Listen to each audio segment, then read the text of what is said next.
friends, it's Tracy with Thrive After 55. Did you ever feel like you just wanted to disappear? I have a distinct memory of this back from when I was in high school. It was the first day of math class in my freshman year, and my teacher was calling roll, and as he went through, he was saying the grade level of each student as he called their name.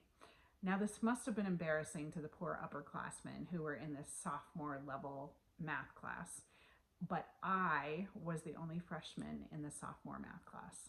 And as he called my name, he said, "Oh, we have a smarty pants in the class."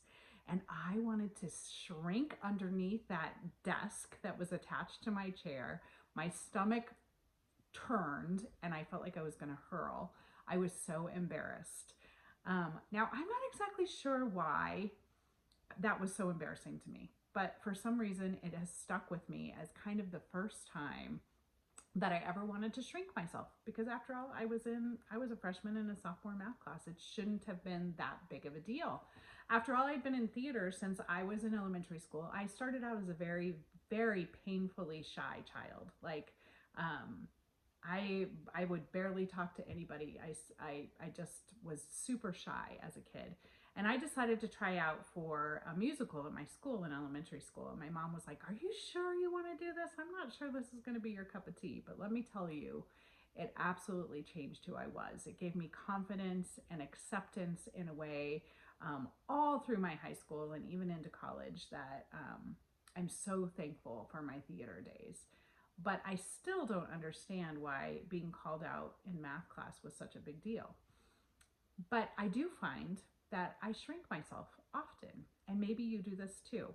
After lots of years of therapy, I have learned that when somebody says something nice to me, I at least try to say thank you instead of, you know, finding an excuse as to the reason why I was able to do that. Like sometimes I'll say things like, "Oh, it wasn't really that big of a deal," or "It wasn't that hard," or "I must have just been lucky.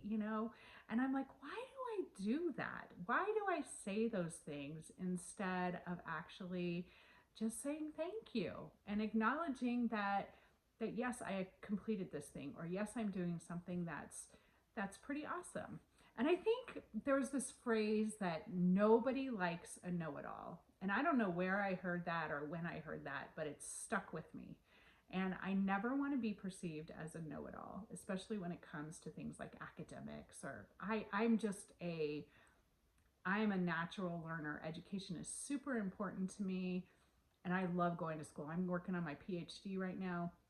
I already have two masters, a bachelor's, and associates, but I just love school and I love learning, and that's just part of who I am. And it's not necessarily because I'm brilliant. Look at here, I'm doing it right now. See what I do? It's I like excuse it away. I'm not brilliant or anything. And I don't think I'm brilliant, but it's just something that I really enjoy doing.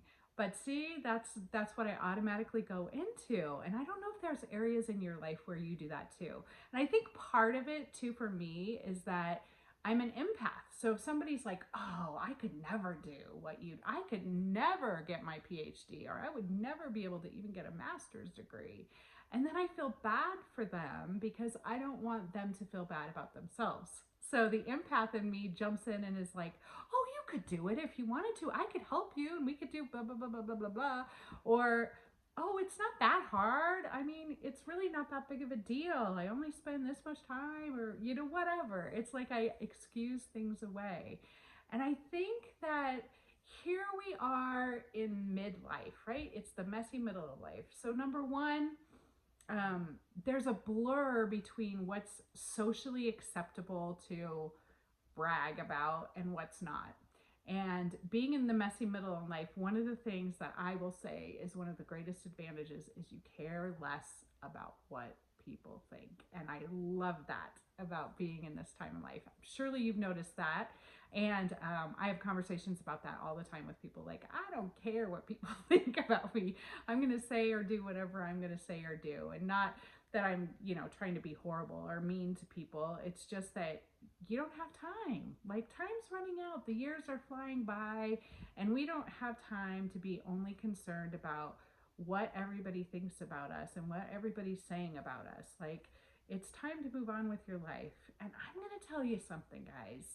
When we get to this point in our life, in midlife, we have earned the right to take up space. I'm going to say that one more time. We have earned the right to take up space in life.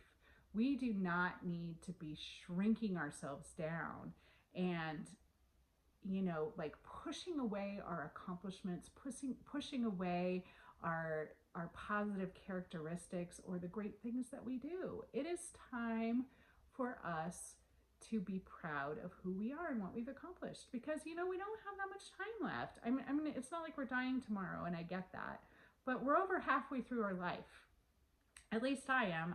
I'm not planning to live to be 100 and something years old. I mean, I guess I could, but chances are I'm more than halfway through my life. So we have this little bit of time left, and I'm not going to play games anymore. And I'm not going to shrink myself down like a little mouse who's trying to squeeze underneath the door. They can shrink themselves down to nothing. And there are other critters. Octopuses will like pull all their legs in, and fish and snakes, and there are other animals in nature who do the same things. They like contract themselves so that they can survive. And it's a matter of survival, and I get that. And so sometimes we have to do that in life, but I don't think this is the time to do that. You know what this time is for? This time in our life is for us to be a peacock and spread those feathers out and say, look what I've done. And not that it has to be a bragging way or anything like that, but it's okay for us to say thank you. And it's okay for people to acknowledge the good things that we've done, or the accomplishments that we've had, or just the way we treat people and the nice person we are. And it's not that like academics are more important than a good friend who's there for you all the time, or a mom who takes really good care of her kids, or a teacher who like sacrifices a great income so that they can be influential in the lives of children, because who knows how that is going to change the lives of children, right?